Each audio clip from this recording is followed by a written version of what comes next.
If there is something that looks completely different in version 8 in difference to version 7, then it is the web front. The reason for that is it is our main user front end, and we spend a lot of time in improving the front end and in rebranding.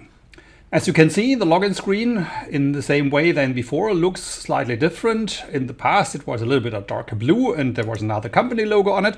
But whatever, I like now to sign in. Therefore, I need my standard person user account and the password and logging in. And what you can see is that it looks completely different than before.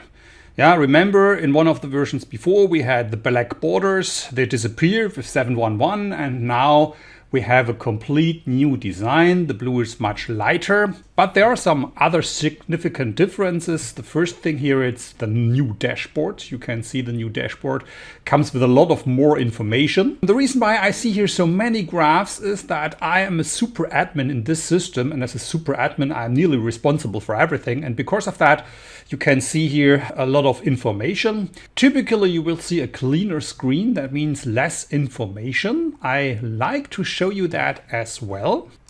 And here we are. As you easily can see, this is much more lightweighted because now I'm not a super admin, now I'm a standard user. What you can see here first is that it is a little bit task oriented. For example, this screen here prompts me that I have not answered my password reset question. So let me do that shortly. I'm just jumping into that. The system tells me what is now your password reset question, and I need an answer for that.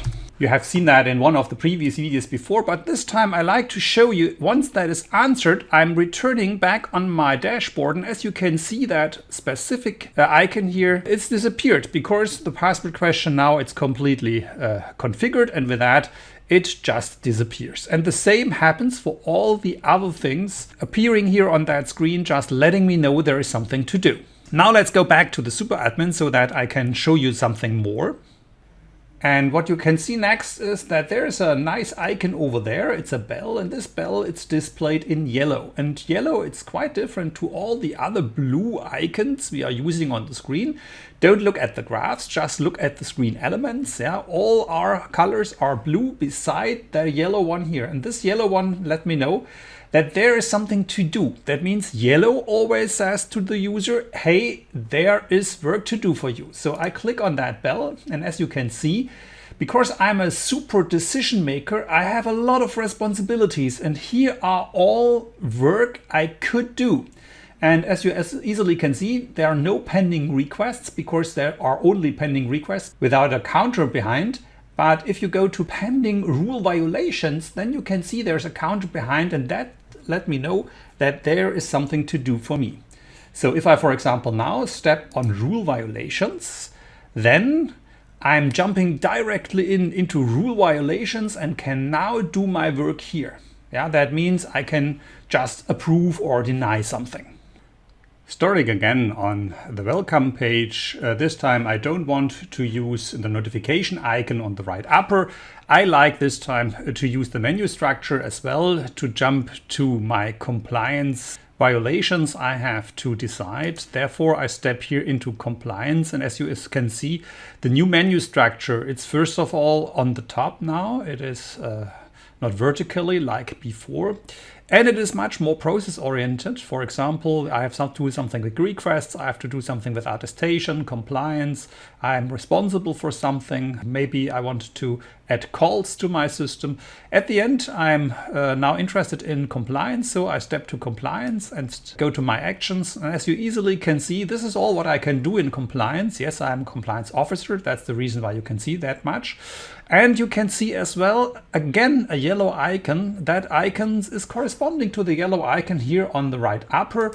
Here you can see there are 3 compliance violations I can directly navigate to, but I can as well go to my compliance, my actions, and then I see yellow. Here's something to do for me. I can just click on my compliance violations, and here we are. If I then want to do something, for example, I want to grant an exception for my super user to be here in more than one role, I can directly do that. Next, and I'm good. I have only to click save, and I have to enter a reason first because this is an exception. Yes, in the real world, let me say it that way, it's not really a reason to grant an exception, but in a demo system, this is good enough. Another cool feature is that with version 8, we do now have new wizards. One of them is, for example, the compliance violation resolving wizard.